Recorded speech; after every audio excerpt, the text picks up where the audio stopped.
एक मित्र ने प्रश्न पूछा है कि धम्म का परिपूर्ण पालन करने के बावजूद भी बीमारी, बुढ़ापा और मृत्यु तो आती ही है। तो फिर दुख निरोध गामिनी प्रतिपदा कैसे हुई? क्या दुख को समतापूर्ण तरीके से सहन करना ही दुख निरोध गामिनी प्रतिपदा है? बड़ा अच्छा प्रश्न है ये इन मित्र का। और यह भी स्टूडेंट हैं,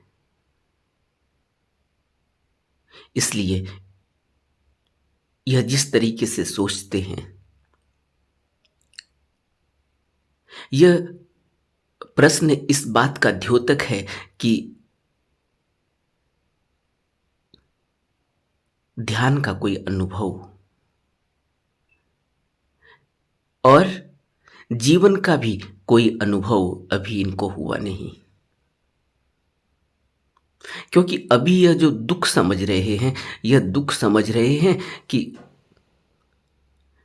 कहीं कोई ऐसा दुख है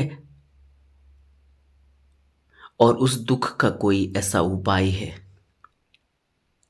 जैसे माचिस हो और माचिस की तिल्ली हो। माचिस की तिल्ली से माचिस को रगड़कर आग पैदा की जा सकती है। कुछ इस तरह का कोई ऐसा हो कि दुख है, कुछ ऐसा मंत्र पड़ा और दुख दूर हो गया। लेकिन बुद्ध इस तरह की बातों में कोई ध्यान नहीं देते। बुद्ध हमसे दुख है इसलिए नहीं कह रहे हैं कि दुख है और कोई ऐसी छड़ी घुमा देंगे, कोई ऐसी मैजिक वैंड घुमा देंगे तो दुख दूर चला जाएगा, दूर हो जाएगा। बुद्ध तो कह रहे हैं कि दुख तो है। दुख कौन सा है? बच्चा पैदा होता है, पैदा होते ही रोने लगता है। दुख तो है, नहीं तो रोता क्यों? लेकिन दुख को व्यक्त नहीं कर सकता बच्चा, रोने के माध्यम से व्यक्त करता है। जब कोई दुख नहीं होता तब रोता नहीं। क्या कभी पालने में किसी बच्चे को हमने देखा नहीं कि वो किलकारी मारता है? मंद मंद मुस्कुराहट है, अपने अंगूठे के पांव को मुंह में डाल लेता है, पांव के अंगूठे को मुंह में डाल लेता है, हाथ के अंगूठे को चूसता रहता है, किलकारी मारता है, मुस्कुराता है, हाथ पांव छटपटाता है, लेकिन रोता नहीं। लेकिन जब दुख होता है तब रोता है। तो पैदा होते ही क्यों रोता है? दुख तो हुआ। और मां को कितनी असीम पीड़ा हुई है तो मां ही जानती है। तो दुख तो है, पैदा होने में ही दुख है। और बुद्ध कह रहे हैं कि जन्म, मृत्यु और बुढ़ापा, यह दुख तो है ही संसार में। और इस दुख से, यह दुख क्यों है, इसके लिए बुद्ध कहते हैं कि दुख का समुदय है। दुख ऐसा नहीं कि कोई सीधी सीधी बात है कि आपको किसी रास्ते से नहीं जाना था, आप उस रास्ते से गए, पहले ही आपको अल्टीमेटम दिया गया है, आप गए, आप दुखी हो गए, आपको चोट लगी, पीड़ा पहुंची। कोई इस तरह का सीधा सीधा बताया हुआ दुख का रास्ता नहीं है। दुख समुदय है। वह कितने तरीके से पैदा होता है, इसको समझना और जानना आसान काम नहीं। यह ऐसे ही है जैसे अकबर ने एक लकीर खींची दीवाल पर और बीरबल को कहा कि क्या इस लकीर को बिना छुए हुए, बिना मिटाए हुए बड़ी बड़ी या छोटी कर सकते हैं।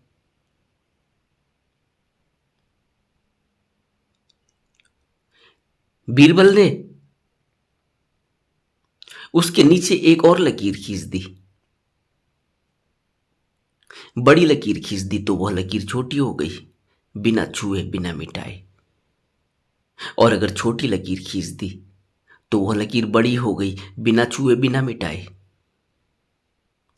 यानी बड़ा होना छोटे होने पर निर्भर करता है और छोटा होना बड़े होने पर निर्भर करता है। अगर छोटा और बड़ा कोई ना हो तो फिर बड़े और छोटे का कोई महत्व नहीं रह जाता। दुख का समुदाय है, ऐसे ही जैसे शादी नहीं हुई हो तो परिवार का बनना असंभव है। परिवार के लिए शादी का होना जरूरी है। और परिवार कितने दिन तक रहेगा, बच्चा कितने दिन तक रहेगा नहीं रहेगा, कितना बड़ा होगा, हम उसके दुख को देखेंगे या उसके सुख को देखेंगे, ये सब कुछ निर्भर करता है शादी होने पर। अगर शादी न हो तो यह सब कुछ फिर कैसे देखा जाएगा। और अभी से कहा भी नहीं जा सकता कि शादी होगी तो बच्चा होगा, बच्चा इतने दिनों तक दुखी रहेगा तो हम दुखी रहेंगे, बच्चे इतना दिन इतने दिन सुखी रहेगा तो हम सुखी रहेंगे। कोई कल्पना नहीं की जा सकती। कल्पना करते रहो उसका कोई मतलब भी नहीं है। लेकिन अगर बच्चे को दुखी देखना है, बच्चे को सुखी देखना है, तो सबसे पहले बच्चा होना चाहिए। और बच्चे होने की अनिवार्यता है कि मैथुनचर्या से गुजरना होगा। और फिर बच्चा हो न हो यह भी कोई अवश्यंभावी नहीं है। तो दुख समुदाय है, कई तरह से, कितने तरीके से पैदा हो सकता है एक दुख, इसका हम अंदाजा नहीं लगा सकते। बुद्ध जब कह रहे हैं दुख निरोध कामिनी प्रतिपदा है, तो वह जन्म, बुढ़ापा और मृत्यु तक ही नहीं है। तिल तिल, पल पल मनुष्य दुख भोग रहा है। इस दुख से ही मुक्त होने को बुद्ध दुख निरोध गामिनी प्रतिपदा कहते हैं। और दुख निरोध गामिनी प्रतिपदा जो 8 भागों में है, जिसके 8 अंग हैं, इन 8 अंगों का जीवन में पालन करना होगा। तब दुख से हम कैसे बचते हैं इसका हम अनुभव करेंगे। एक उदाहरण से समझते हैं। बुद्ध ने कहा सम्यक वाक। कितना बोलना है, कहाँ बोलना है, कहाँ नहीं बोलना, क्या जरूरी बोलना है, क्या जरूरी नहीं बोलना है। अगर हम इस बात का ख्याल नहीं रखें, सम्यक वाक अगर हमारी जिंदगी में न हो, तो हमें कितने दुख उठाने पड़ते हैं। कभी क्या हमारा यह जिंदगी का अनुभव नहीं। अभी किसी व्यक्ति से कोई ऐसी अशोभनीय बात कर दी जाए, कभी जहां पर चुप रहना चाहिए वहां पर बोल दिया जाए। माँ बाप डांट रहे हैं, बच्चा चुप रहता है। बच्चा न रहे चुप, सम्यक वाक की तो उसने कभी अभी साधा नहीं, लेकिन उसके बावजूद भी चुप रहता है। माँ बाप के सामने गाली नहीं देता साधारणतया। कोई स्कूल पढ़ने वाला छोटा बच्चा या बड़ा बच्चा भी अदब तो करता ही है साधारणतया भारतीय परिवारों में। लेकिन अगर अदब खो जाए, अगर वह माँ बाप को ऐसे ही गाली दे दे जैसे स्कूल में अपने यार दोस्तों को या अपने किसी प्रतिद्वंदी को देता है, तो क्या होगा। या भाई से झगड़ा हो जाता है, बहन से झगड़ा हो जाता है, घर में बच्चों का होता रहता है, कुछ भी बोल जाए तो क्या होगा? दुख पैदा होगा। और बुद्ध कहते हैं कि सम्यक वाक, कहाँ बोलना है, कितना बोलना है, क्यों बोलना है, कहाँ नहीं बोलना है, सम्यक वाक। हर जगह बोलना जरूरी भी नहीं होता, बिना बोले भी काम चल जाता है।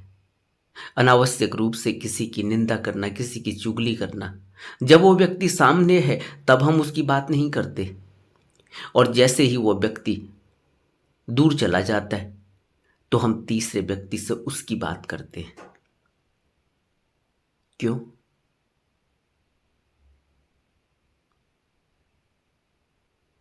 सम्यक वाक, दूसरे की निंदा करना, चुगली करना, झूठ बोलना, व्यर्थ की बातों में समय बर्बाद करना, मूर्खतापूर्ण बात करना, अगर हम ऐसा न करें तो दुख तो पैदा होना ही है।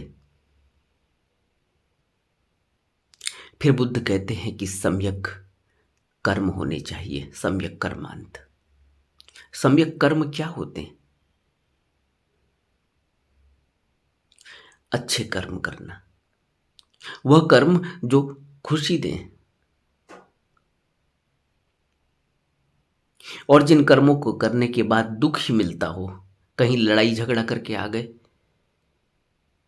पुलिस, हम बाद में घर पहुंचे, पुलिस पहले ही घर में आके बैठी हुई है, माँ बाप पर क्या बीतती होगी, पास पड़ोस वाले क्या सोचते होंगे, परिवार की इज्जत पर क्या असर पड़ता होगा, हमारी अपनी जिंदगी कैसे नरक बन जाती है।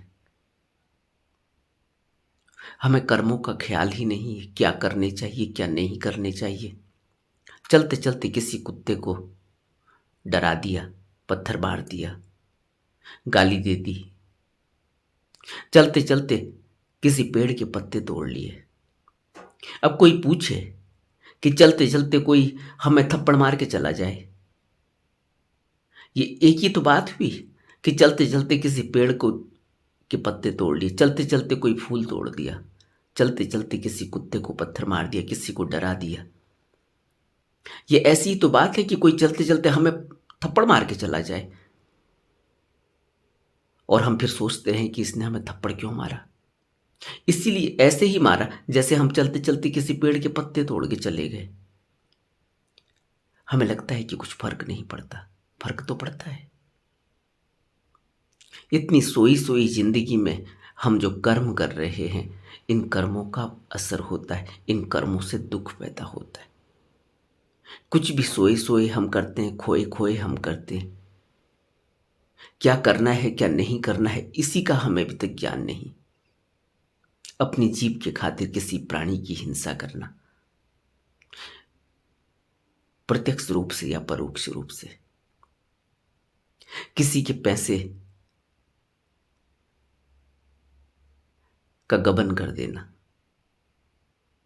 किसी से धोखाधड़ी कर देना, किसी से झूठ बोल के उसके पैसे हड़प लेना,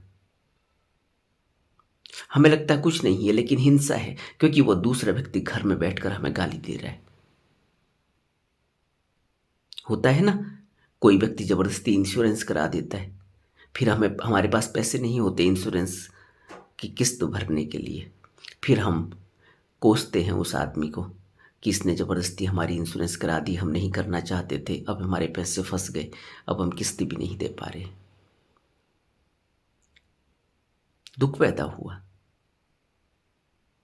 हमें पता ही नहीं चल रहा है। सम्यक कर्मांत बुद्ध कहते हैं कि जो कर्म कर रहे हैं उन कर्मों का हमें ज्ञान होना चाहिए कि वो कुशल हैं या अकुशल हैं। और कुशल और अकुशल का हमें क्या पता चलेगा जब हम सोई अवस्था में यह कर्म कर रहे हैं, जब हम अपने स्वार्थ के लिए ही अगर कर्म कर रहे हैं, कैसे किसकी जेब से पैसा निकाला जाए, कैसे किसी की से दलाली ली जाए, कैसे किसी से कमीशन निकाला जाए, कैसे किसी को झूठ बोला जाए, धोखा दिया जाए, कैसे किसी का हड़प लिया जाए, कैसे किसी का चुरा लिया जाए। अगर यही हमारे अंदर प्लानिंग चल रही है, यही हमारे मन में ख्याल चल रहे हैं, तो फिर इससे हमें दुख होना ही होना है, क्योंकि कल नहीं तो परसों यह बात सबको पता चल जाने वाली है कि हमने मिथ्याचरण करके, धोखाधड़ी करके पैसे कमाए हैं, या किसी को हमने लूट लिया, या किसी के साथ हमने धोखाधड़ी कर दी झूठ बोलकर। अब इससे दुख होगा। अब हमें यही पता नहीं चल रहा है कि हमारा दुख क्या है। अब हम सोच रहे हैं हमारी किस्मत खराब है, हमें दुख मिलता है, और हम अच्छे काम करते हैं उसके बाद भी दुख मिलता है। लोग सब यही कर रहे हैं, उनको दुख नहीं मिल रहा है। किसको दुख नहीं मिल रहा है? क्या हमने कभी उनके घर में जाकर देखा कि उनको क्या दुख मिल रहा है और क्या सुख मिल रहा है? हम सिर्फ यह देख रहे हैं कि एक आदमी अच्छी सेंट लगाकर छिड़क कर बाहर निकल रहा है, अच्छे कपड़े पहनकर बाहर निकल रहा है, अच्छी गाड़ी में बाहर निकल रहा है, तो पता नहीं वो कितना सुखी है। वो कितना सुखी है उसके साथ रहकर पता चलेगा। उसके साथ रहकर पता चलेगा उसकी ज़िंदगी किस तरीके से जी जा रही है, वो कितना दुखी है और कितना सुखी है। वह आदमी रात में उसको नींद नहीं आती, वो गोलियां खाकर सोता है, और हम बगैर गोलियां खाकर सो रहे हैं। हमें लग रहा है कि वह आदमी ज़्यादा सुखी है और हम ज़्यादा दुखी हैं, क्योंकि उसके पास पैसे हैं, हमारे पास पैसे नहीं। हम कैसे दूसरे के जीवन की तुलना कर रहे हैं अपने से, उससे जो हमारे पास नहीं है, जो हमारे पास कमी है, उससे हम दूसरे आदमी से अपनी तुलना करते हैं। उस कमी को जो जहाँ भरा हुआ देखते हैं, वह आदमी हमें सुखी मालूम पड़ता है, और जहाँ उस कमी को हम पूरा नहीं देखते, हमें लगता है कि यह भी दुखी है, हम भी दुखी हैं। यह हमारे दुख को नापने का माप है, लेकिन दुख को नापने का माप यह नहीं। संतों ने कहा, बुद्धों ने कहा, जिसको कुछ नहीं चाहिए वही शहंशाह। और कुछ नहीं चाहिए इसका अर्थ यह नहीं है कि वो अंदर ही अंदर सोचता रहे कि यह भी नहीं मिला, यह भी नहीं मिला, यह भी नहीं मिला, और बाहर कहता रहे कि मैं तो फकीर हूं। ऐसे नहीं। जिसके अंदर इतना संतोष आ गया, जिसके अंदर इतनी सौम्यता आ गई, जिसके अंदर इतनी सभ्यता आ गई, जिसके अंदर इतना संयम आ गया, संतोष आ गया, वह शहंशाह है। उसको कुछ नहीं चाहिए। जिन बातों के लिए हम मरे जा रहे हैं, जिन बातों के लिए, जिन वस्तुओं के लिए हमारा दम निकला जा रहा है, हम दिन रात मेहनत कर रहे हैं, हम दिन रात सोच विचार करके उस सोच में डूबकर हमें नींद नहीं आती, हमारा मन चलायमान रहता है, हमारे अंदर विचार पर विचार उठते हैं। वह बातें दूसरे के लिए नगण्य हैं, वो वस्तुएं दूसरे के लिए नगण्य हैं।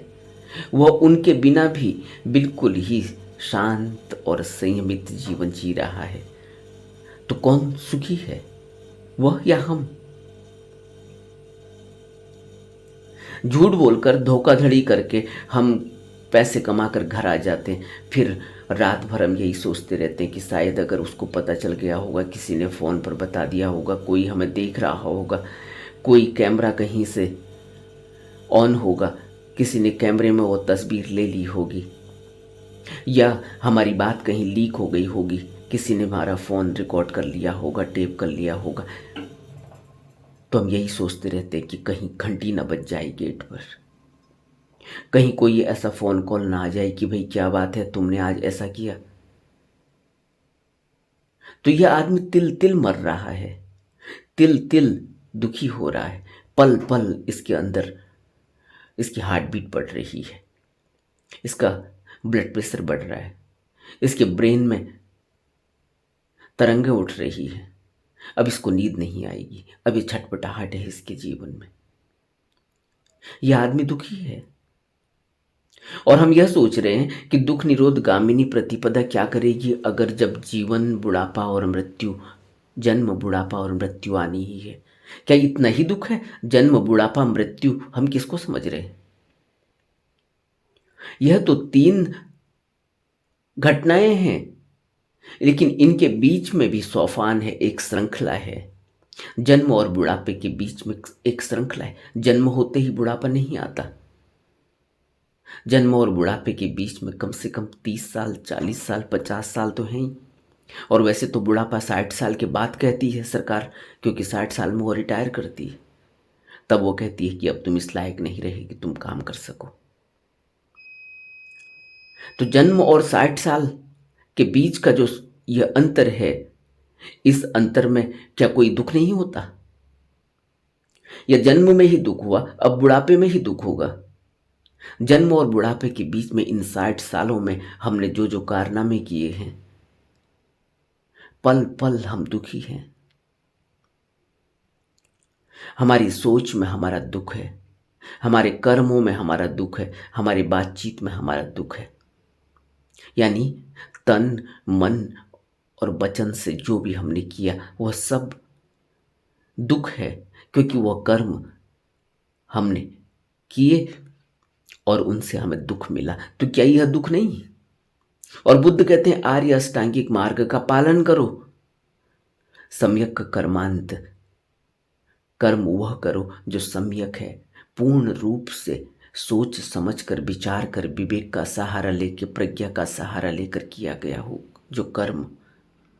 अब यह स्टूडेंट हैं जिन्होंने ये प्रश्न पूछा है, क्योंकि कभी इन्होंने कहा था कि मैं स्टूडेंट हूं और यह पढ़ाई कर रहा हूं। अगर यह स्टूडेंट हैं और अभी यह ऐसे कर्म करें कि इनका स्टूडेंट होना या न होना सब बराबर हो जाए, इनकी पढ़ाई धरी की धरी रह जाए, कोई पुलिस केस चल जाए, किसी से ज़्यादा बोल गए, मारपीट कर दी, झगड़ा कर दिया, नशा कर दिया, तो सम्यक कर्मांत नहीं हुआ। और उसके बाद जो जो करियर में जो दाग लगेगा, उसके बाद जो परेशानी पैदा होगी नौकरी मिलने में या आगे का जीवन चलाने में, क्योंकि अंदर वह सब दुख बैठ जाता है। एक बार मनुष्य क्रोध करता है और वह क्रोध की तरंग सालों तक रहती है, दिनों तक रहती हैं, इतनी ज्यादा कि बार बार क्रोध उठता है। फिर धीरे धीरे क्रोध की आदत पड़ जाती है, फिर वह व्यक्ति वैसे ही व्यवहार करता है। पहले घर में करता है, फिर धीरे धीरे बाहर भी करने लगता है, पड़ोसियों से करने लगता है, स्कूल कॉलेज में अपने यार दोस्तों से करने लगता है, बाजार में करने लगता है। कुछ सामान लेने गया वहीं झगड़ा कर दिया, कुछ खाने गया किसी रेस्टोरेंट में वहीं झगड़ा कर दिया। चलते चलते फिर वो झगड़ा करने लग जाता है और एक स्थिति ऐसी होती है कि वह आदमी 24 घंटे क्रोध में ही रहता है। उसको तू कहने की बात है, बस वो उलझ जाता है। तो क्या यह दुख नहीं है? अपनी जिंदगी को देखें, यह दुख क्यों है? दुख निरोध गामिनी का तुम पालन कर रहे हो अगर, तो सम्यक कर्मांत कर रहे हो। सम्यक वाक यानी कितना बोलना चाहिए, क्या बोलना चाहिए, बोलने से क्या झगड़ा फिसाद होता है, क्या यह तुम्हारे जीवन में हो रहा है? क्या हम इसको लागू कर रहे हैं अपने जीवन में? सम्यक आजीविका, बुद्ध सम्यक आजीविका कहते हैं। सम्यक आजीविका क्या है? मेहनत और प्रयत्न से पैसे कमाना, अपना रोजगार करना, अपनी रोटी कमाना, उस अपनी भी रोटी खाना और सेवा भी करना, दूसरे को भी खिलाना, कोई भूखा भी न रहे, जो भी हमारे द्वार पर आया, हमसे मिलने आया। कबीर कहते हैं कि उतना मुझे दीजिए जा मैं कुटुंब समाए, जो कुटुंब के लिए जरूरी है। मैं भी भूखा ना रहूं और कोई आता है तो वह भी भूखा न जाए, मैं भी भूखा ना रहूं, साधु भी भूखा न जाए। हमारे जीवन में हमारा सम्यक कर्मांत, सम्यक आजीविका, सम्यक वाक, इनसे जो दुख झगड़े झांसे होते हैं, क्या यह हमने अपने जीवन में लागू किया है? अगर हम धम्म का पालन कर रहे हैं तो धम्म का पालन करने का अर्थ ही यही है, आर्य अष्टांगिक मार्ग का पालन करना। क्या आप यह सोचते हैं कि जो धम्म का पालन करता है वो प्राणी हिंसा में संलग्न रहेगा? क्या हम यह सोचते हैं कि जो धम्म का पालन करेगा वह नशे में चूर रहेगा, वो नशा करेगा? क्या हम यह सोचते हैं कि जो धम्म का पालन करेगा वो सम्यक वाक से बचेगा? कितना बोलना है, कहाँ बोलना है, कैसे बोलना है, कहाँ बोलना है, कहाँ नहीं बोलना है, निंदा और चुगली से कैसे बचना है, और क्या कर्म करने हैं, कुशल करने हैं, अकुशल कौन से हो रहे हैं। विचार में जो उठ रहा है विचार, उन विचारों में हम क्या सोचते हैं, वह विचार किस तरह से कर्म बन रहा है, क्या कभी हम इस बात पर हमने ध्यान दिया है? सम्यक आजीविका, उसके बाद सम्यक व्यायाम। सम्यक व्यायाम, हमारा कर्म कुशल होना चाहिए। परिश्रम, मेहनत उतनी जितने से हम जो भी कर रहे हैं वह 100% करें। हम स्टूडेंट हैं अगर, तो क्या 100% हम अपना दे पा रहे हैं? और जो बुद्ध ने कहा कि विपश्यना, आती जाती सांस को देखना, आनापान स्मृति योग करना, विपश्यना करना, कायानुपश्यना करना, वेदनानुपश्यना, चित्तानुपश्यना और धर्मानुपश्यना, अपने धर्म, चित्त में लगे हुए धर्मों को, अपनी आदतों को देखते रहना, उन सब का प्रहरण करना। चित्तानुपश्यना, चित्त में किस तरह से धर्म लगे हुए हैं, चित्त किस प्रकार से कौन से विचारों को रूप दे रहा है, उनको आगे बढ़ा रहा है, उनको कर्म तक पहुंचा रहा है। चित्त हमारा कहाँ लगा है, क्या सोचता है, क्या विचारता है, क्या भाव उठते हैं, क्या हम कभी देख पा रहे हैं? तो हमारा सम्यक व्यायाम क्या है? और सम्यक स्मृति, आर्य अष्टांगिक मार्ग का हम पालन करें तो सम्यक स्मृति पैदा होनी चाहिए। सम्यक स्मृति क्या है? और हमें कुछ भी होश नहीं, हम इतनी बेहोशी में चल रहे हैं, हमें कुछ भी दिखाई नहीं पड़ता रास्ते में, हमें यह पता ही नहीं कि हम कहाँ से कहाँ पहुँच गए, हमें कोई स्मृति नहीं। हम ऐसे ही चले जा रहे हैं जैसे एक रोबोट चलता है रास्ते पर। सुबह उठे, अपना नित्य कर्म किया, अपना लंच बॉक्स पकड़ा, अपना बैग पकड़ा, ऑफिस के लिए आ गए। अब हम ऑफिस के लिए रास्ते में ऐसे चल रहे हैं जैसे एक रोबोट चल रहा होता है। हम शुरू से सुबह उठते ही हम रोबोट की तरह उठे, बाथरूम में गए, यह किया वह किया, वो ऐसे चल रहा है जैसे एक रोबोट, जैसे कोई मैकेनिकल तरीके से। उसमें हमारा कहीं भी होश नहीं है। अगर कोई पूछे कि तुमने आज ब्रश किया, तो उसको पता ही नहीं कि उसने ब्रश किया या नहीं किया। कोई पूछे कि तुमने आज चाय पी, कैसा था स्वाद, उसमें काली मिर्च थी, उसमें अदरक था, उसमें नींबू था, उसमें दूध डला था, कितना डला था, कितनी क्वांटिटी थी, क्या था, उसको कोई पता नहीं। वो कहता है मुझे तो रोज़ चाय मिलती है, मैं रोज़ पी लेता हूँ। उसी समय पर मिलनी चाहिए बस। बाथरूम में नहाया, उस समय क्या सोच चल रही थी, नहाने में क्या आनंद आया, पता ही नहीं चलता। यहाँ तक कि नल भी खोलकर आदमी बाथरूम से बाहर निकल आता है, फव्वारा चल रहा है, नल चल रहा है, कपड़े वहीं खोले हुए, धोएगी बीबी। इस तरह का जीवन हम जी रहे हैं। अब इसमें दुख न हो तो क्या हो? सम्यक स्मृति, हमारे पास स्मृति है ही नहीं, होश हमारा है ही नहीं।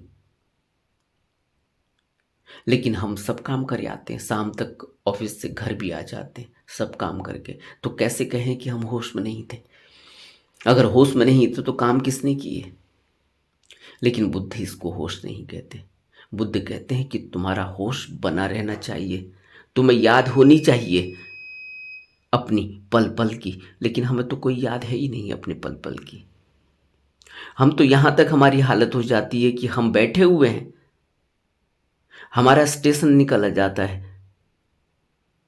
स्टेशन के बाद जब 2 3 4 स्टेशन आके हम पहुंच जाते हैं मेट्रो से या बस से या ट्रेन से, तब हमें पता चलता है अरे हमारा स्टेशन तो चला गया। फिर भागते हुए, दौड़ते हुए, छटपटाते हुए हम उठते हैं, फिर 10 लोगों को परेशान करते हैं, धक्का देते हैं, फिर गेट से बाहर निकलते हैं। तो इन 10 लोगों ने जो गालियां दी, अब इन 10 लोगों को जो परेशानियां हुई, इन्होंने कुछ न कुछ तो कहा, मन में सोचा। मूर्ख आदमी के बारे में कहा भी होगा, मूर्ख है ये। अब ये जब छटपटा रहा है, जब इसके स्टेशन निकल गए, तो क्या इस दुख के लिए हम कहें कि हम धम्म का पालन करते हैं? लेकिन अभी हमारी स्मृति इतनी है, बुरी है, अगर हमें इतनी बेहोशी है, तो फिर हम धम्म का क्या पालन कर रहे हैं? धम्म का पालन क्या होता है? धम्म के पालन का अर्थ ही यही है कि हम आर्य अष्टांगिक मार्ग को अच्छे से पालन कर रहे हैं। हम धम्म का पालन कर रहे हैं, लेकिन सम्यक कर्मांत हमारे जीवन में नहीं है। हम धम्म का पालन कर रहे हैं, लेकिन सम्यक वाक हमारे जीवन में नहीं, कुछ भी बोल देते हैं। जैसे टेलीविजन में देखते हैं ना, हम बड़ी बड़ी दाढ़ी है, बाल हैं, वस्त्र भी सन्यासियों वाले हैं, लेकिन वक्तव्य राजनीतिक, लेकिन वक्तव्य किसी मजहब, विशेष मजहब के संबंध में, दूसरे मजहब के बारे में निंदा हो या दूसरे आदमी के बारे में निंदा हो, किसी के बारे में कुछ भी कह देना हो। इस तरह की चीज़ें हम टेलीविज़न में भी देखते हैं, समाचार पत्रों में भी पढ़ते हैं। लेकिन बुद्ध कहते हैं कि सम्यक स्मृति नहीं है। धम्म का पालन करने वाला व्यक्ति इन सब में नहीं उलझता। क्योंकि बुद्ध जब धम्म कह रहे हैं तो धम्म का अर्थ है, धम्म के पालन का अर्थ है कि मैं शाश्वत सत्य को अपने अंदर अब महसूस कर चुका हूं। धम्म का पालन का अर्थ यह नहीं है कि मैं किसी भी अपने जिस मजहब में मैं पैदा हुआ हूं, अब मैं उसके रीति रिवाजों का पालन कर रहा हूं तो मैं धम्म का पालन कर रहा हूं। धम्म क्या है पहले समझना चाहिए। धम्म का पालन क्या है यह भी समझना चाहिए। धम्म का पालन का अर्थ ही ये कि मैं आर्य अष्टांगिक मार्ग का पालन कर रहा हूं। मेरी स्मृति जगी हुई है, मेरे अंदर सम्यक दृष्टि है। सम्यक दृष्टि का बहुत अच्छा एक उदाहरण है बुद्ध का किसी मृतक को देखना। मैं धम्म का पालन कर रहा हूं और मुझे किसी मृतक को देखने के बाद यह एहसास नहीं होता कि यह जीवन कल मेरा भी ऐसा ही हो जाने वाला है, तो फिर मैं जी क्यों रहा हूं? मेरे जीवन का मकसद क्या है? मैं क्यों इस दुनिया में पैदा हुआ और मैं कौन हूं? क्या मैं यह शरीर हूं? क्या मैं यह मन हूं? और मैं कहता हूं कि मैं धम्म का पालन कर रहा हूं, लेकिन मुझे कभी मृत्यु का एहसास नहीं हुआ। और बुद्ध सामने एक मृतक को देखते हैं और उसी दिन संकल्प ले लेते हैं कि अब मुझे देखना पड़ेगा कि ये मरने वाला कौन था। क्योंकि कल यह व्यक्ति जिंदा था, आज यह व्यक्ति मर चुका है और ये 4 लोग इसको उठा कर ले जा रहे हैं। अब ये बोल भी नहीं पाता, छटपटाता भी नहीं है। अब ये यह भी नहीं कहता कि तुम मुझे क्यों ले जा रहे हो, कहाँ ले जा रहे हो। तो ये कौन था जो चला गया और शरीर इसका यहीं पड़ा हुआ है, लेकिन अब यह शरीर कोई भी असरदार नहीं है, कोई इसमें असर नहीं है, कोई इसकी जुबान काम नहीं करती, कोई इसके हाथ पांव, कोई इंद्रियां इसकी काम नहीं करती। तो कौन था वो जो इंद्रियों से काम ले रहा था? उसको जानना होगा। और बुद्ध यह संकल्प लेकर राजमहल को छोड़ देते हैं। और हम रोज मृतक को देखते हैं, हमारे घर में भी कई लोग मरे होंगे, हमारे पास पड़ोस में भी लोग मरे होंगे, रास्ते में चलते हुए भी हमने मृतकों को देखा, ले जाते हुए देखा है, लेकिन हमारे जीवन में कुछ फर्क नहीं पड़ा। और हम कहते हैं कि हम धम्म का पालन कर रहे हैं, और हम कहते हैं कि हमारी सम्यक स्मृति जगी, हमारी स्मृति जगी हुई है, हम में होश है, लेकिन हमारे अंदर वैराग्य पैदा नहीं होता ये सब देखकर। तो भी सम्यक दृष्टि बुद्ध किसको कहते हैं? यही देखने की कला को बुद्ध सम्यक दृष्टि कहते हैं। और सम्यक संकल्प, बुद्ध ने प्रज्ञा के दो आधार बताए, सम्यक दृष्टि और सम्यक संकल्प। जिसके अंदर है उसकी प्रज्ञा जगी हुई है, उसका विवेक खुला हुआ है। हम क्या देख पाते हैं? हमारी सम्यक दृष्टि क्या है? हमारा सम्यक संकल्प क्या है? आज हम संकल्प लेते हैं सुबह 5 बजे उठकर मॉर्निंग वॉक पे जाएंगे, अब रोज जाएंगे, क्योंकि हमारा वजन बढ़ रहा है, क्योंकि हमारा पेट निकल रहा है, क्योंकि हमारे अंदर ये बीमारियां लग चुकी हैं, क्योंकि हमें स्लिम होना है, क्योंकि हमें फिट रहना है। लेकिन सुबह 5 बजते हैं, अलार्म भी हो जाता है, सब कुछ हो जाता है, फिर भी हम नहीं जग पाते। ये हमारा संकल्प है। 1 दिन उठेंगे, 2 दिन उठेंगे, 1 हफ्ते उठेंगे, फिर संकल्प खत्म हो जाता है। हम शिविर में जाते हैं, विपश्यना सीखते हैं, विपश्यना करते हैं, 10 दिन के बाद घर आते हैं, एक संकल्प लेते हैं, और 1 हफ्ते करते भी हैं, 10 दिन भी करते हैं, महीने भर भी करते हैं, फिर हमारा संकल्प कहाँ चला जाता है। और हम कहते हैं कि दुख निरोधगामिनी प्रतिपदा किससे कहते हैं? क्या धम्म का पालन कर रहे हैं हम? क्योंकि हमने 1 महीने भी विपश्यना कर ली तो धम्म का पालन हो गया? धम्म का पालन का अर्थ ही यही है कि हम आर्य अष्टांगिक मार्ग को पालन कर रहे हैं। धम्म का पालन करने का अर्थ ही यही है कि मैं सील के नियमों का पालन कर रहा हूं, मैं किसी भी प्रकार की प्राणी हिंसा नहीं करता, न प्रत्यक्ष न परोक्ष। मैं किसी को मानसिक वेदना नहीं देता, कि मैं किसी को मानसिक दुख नहीं पहुंचाता, मैं किसी के दिल को नहीं दुखाता। मैं सेवारत हूँ, मैं सबकी सेवा करता हूँ, मेरे से जो बन पड़ता है मैं करता हूँ। मैं किसी व्यक्ति को प्यार से मुस्कुराता भी हूँ तो तब भी उसको अच्छा लगता है। मैं किसी को प्यार से उसका हाथ पकड़ लूँ, उसका सहारा बन जाऊँ, किसी का बोझ उठा दूँ, उसको थोड़ा हल्का कर दूँ, किसी भी प्रकार की किसी की मदद कर दूँ तन मन और धन से, तब मैं ये कह सकता हूँ कि मैं धम्म का पालन कर रहा हूँ।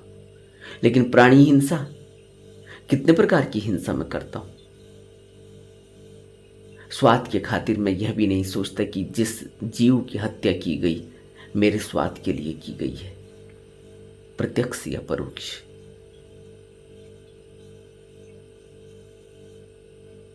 नशा, कितने प्रकार के नशे प्रचलित हो गए,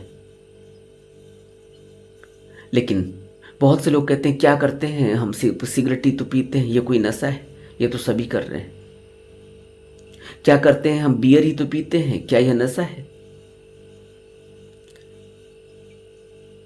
मनुष्य को पता ही नहीं चलता कि वो कह क्या रहा है, उसकी बेहोशी इतनी ज्यादा हो चुकी है। इस तरह के जीवन को हम जी रहे हैं और धम्म का पालन हम कर रहे हैं। धम्म का पालन का अर्थ ही यही है कि मैं आर्य अष्टांगिक मार्ग को अच्छी तरह से अपने जीवन में उतार रहा हूँ। मैं शील के नियमों का पालन कर रहा हूँ, पंचशील पर चल रहा हूँ। सम्यक स्मृति मेरी जग गई है, मैं समाधि के लिए प्रयासरत हूँ। लेकिन हम कितनी देर विपश्यना करते हैं, कितना हम ध्यान करते हैं, जरा अपने से पूछें तो सही। धम्म का पालन करने का अर्थ सिर्फ इतना ही है कि जन्म, मृत्यु और बुढ़ापा, यह 3 तो घटने ही वाला है, तो फिर क्या यह 3 ही दुख है? जन्म और मृत्यु के बीच में जो सोपान है, जो श्रृंखला है, यह 60 साल का जो, या 50 साल का, या 10 साल का जो जीवन मिला है, इस 10 साल के जीवन में मैंने कितना दुख झेला है, कितना दुख दिया है। इस दुख को मैंने क्यों सहा, इस दुख को मैंने क्यों, कौन कह रहा है कि आदमी झूठ और बेईमानी से पैसे कमाए, झूठ और बेईमानी से दूसरे को दुखी करके अपना सुख खोजे? तो वह सुख मिलेगा कैसे? क्योंकि किसी को पता चल जाएगा, कहीं कोई झगड़ा झंझट पैदा हो जाएगी, कहीं पुलिस आ जाएगी। पुलिस नहीं भी आई तो मानसिक वेदना, मानसिक परेशानी इतनी है कि आदमी का हार्ट में प्रेशर पड़ रहा है, उसको शुगर हो रही है, वो इतना चिंतित है, इतना टेंशन में है। क्यों? क्योंकि वो गलत काम कर रहा है। क्या ये दुख नहीं है? हम दुख किसको समझ रहे? पल पल में यहां दुख है, यहां कहां दुख नहीं है। एक परिवार को पालने में किस तरह से आदमी कितना दुखी रहता है, कितना कष्ट सहता है, कितनी टेंशन में अपना जीवन जी रहा है, यह जो लोग घर परिवार चलाते हैं उनको पता है। बाल बच्चों के लिए कितनी मुश्किलें, कितनी मुसीबतें सहन करनी पड़ती है, किस तरह से जीवन जिया जा रहा है। और हम कहते हैं कि हम तो धम्म का पालन कर रहे हैं, तो फिर आर्य अष्टांगिक मार्ग का पालन करने से दुख निरोध गामिनी प्रतिपदा यह कैसे हुई? बुद्ध कहते हैं कि अगर तुम आर्य अष्टांगिक मार्ग का पालन करोगे, सम्यक वाक यानी कितना बोलना है तुम्हें पता होगा, क्या कर्म करने हैं तुम्हें पता होंगे, क्या अच्छे कर्म है, क्या बुरे कर्म है। सम्यक आजीविका तुम्हें पता है कि मुझे अपनी रोटी मेहनत से कमानी है, और मेहनत का क्या अर्थ होता है। और मुझे यह पता है कि सम्यक व्यायाम मुझे किस तरह से अपने कर्तव्यों का पालन करना है। मुझे ध्यान साधना करनी है, रोज करनी है, रोज पूरा वक्त ध्यान साधना को देना है। मेरे अंदर होश पैदा हो, सम्यक स्मृति बनी रहे। सम्यक स्मृति हो तो फिर जीवन में दुख झंझटें पैदा नहीं होती, क्योंकि होश बना रहता है। बेहोशी में ही सब गलत काम होते हैं, बेहोशी में ही गलतियां होती हैं, फिर उनके परिणाम भुगतने होते हैं। सम्यक समाधि, मेरा ध्यान लग रहा है, मैं इंद्रियों से ऊपर उठ रहा हूं, मैं विकारों का प्रहाण कर रहा हूं, तो फिर दुख कहां से होगा? जब मेरी इंद्रियां संयमित हो गई तो दुख कहां से होगा? अगर मुझे इस शरीर में दुख आ रहा है, मैं देख रहा हूं, अपनी वेदनाओं को देख रहा हूं, दुख को देख रहा हूं, अपने सुख को देख रहा हूं, और जब मुझे इस जीवन की अनित्यता का एहसास हो गया, अभी तो जीवन की अनित्यता का एहसास ही नहीं है। जरा सोचो तो, अभी इसी पल अगर मृत्यु आ जाए, लेकिन मैं तो प्लानिंग करके बैठा हूं कि अभी मैंने 50 लाख की एफडी की हुई है, तो उसमें इतना इंटरेस्ट आ जाएगा, फिर इतना हो जाएगा, फिर यहाँ इन्वेस्टमेंट कर दूंगा, फिर इतने हो जाएंगे, फिर उतने हो जाएंगे, फिर यहाँ एक घर ले लूँगा, फिर वर्ल्ड टूर पर निकल जाऊँगा, फिर एक अच्छी गाड़ी खरीद लूँगा, फिर एक घर पहाड़ों में बना दूंगा, फिर एक घर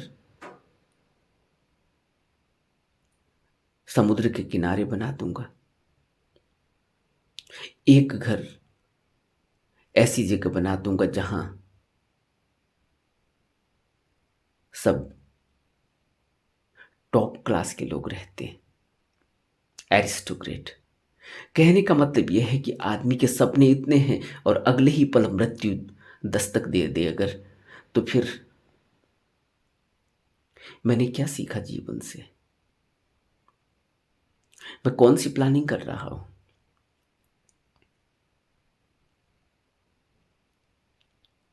तो यह सब दुख, और इस दुख में मैं बुरी तरह से ग्रसित हूं। इस दुख से ऊपर उठने के लिए ही बुद्ध हमें आर्य अष्टांगिक मार्ग का पालन करने के लिए कह रहे हैं, कि तुम्हारे अंदर सम्यक दृष्टि पैदा हो, तुम देख तो सको कि तुम कर क्या रहे हो, तुम देख तो सको कि अभी तो हमें यही पता नहीं कि हम कर क्या रहे हैं, हम कर लेते हैं और जिसको हम सोचते हैं कि हम अच्छा कर रहे हैं, बाद में वह अच्छा ही बुरा बन जाता है।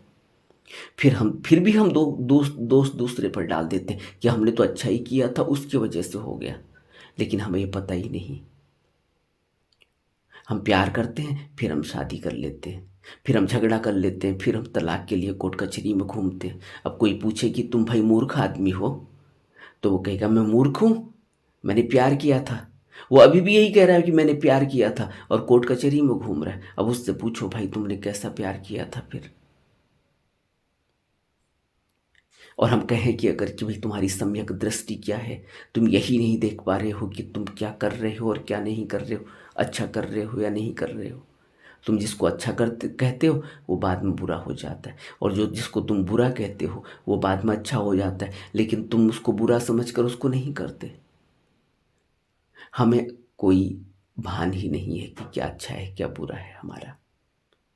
हम अपना अच्छा बुरा ही नहीं पहचानते और हम कह रहे हैं कि हमें हमारे अंदर तो सम्यक दृष्टि खुली हुई है, हम तो धम्म का पालन करते हैं।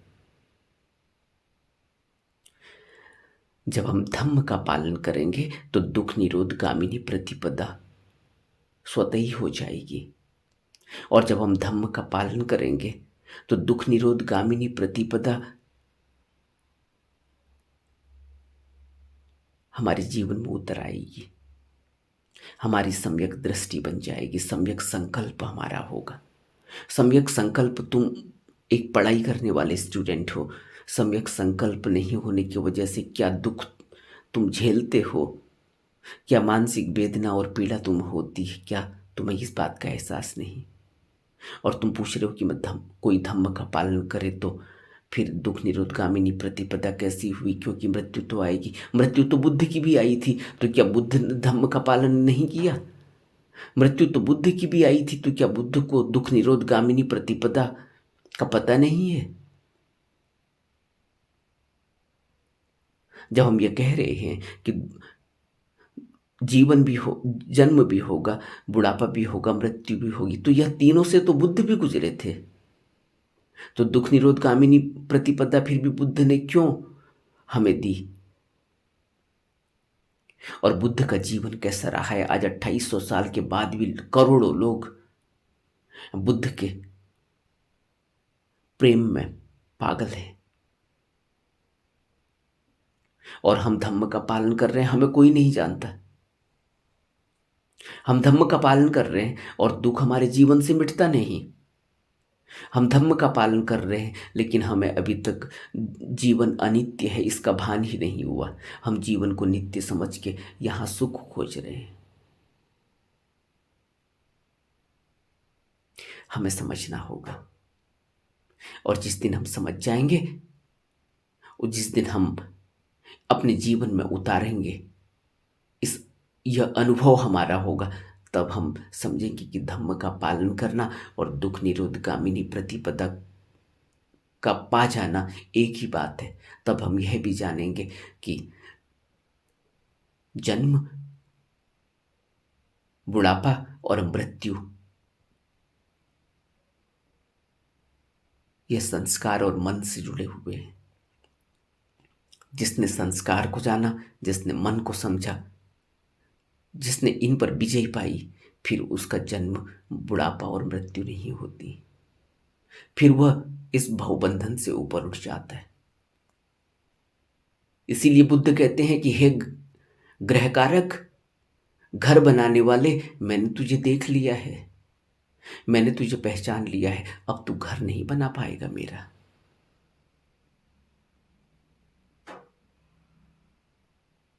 इसीलिए कह रहे हैं कि अब कोई जन्म नहीं, अब कोई बुढ़ापा नहीं, अब कोई मृत्यु नहीं, अब मैं मुक्त हुआ। भवबंधन में अगर हम हैं तब जन्म भी है, बुढ़ापा भी है और मृत्यु भी। लेकिन जो इस भवबंधन से मुक्त हो गया, फिर वो दोबारा जन्म नहीं लेगा।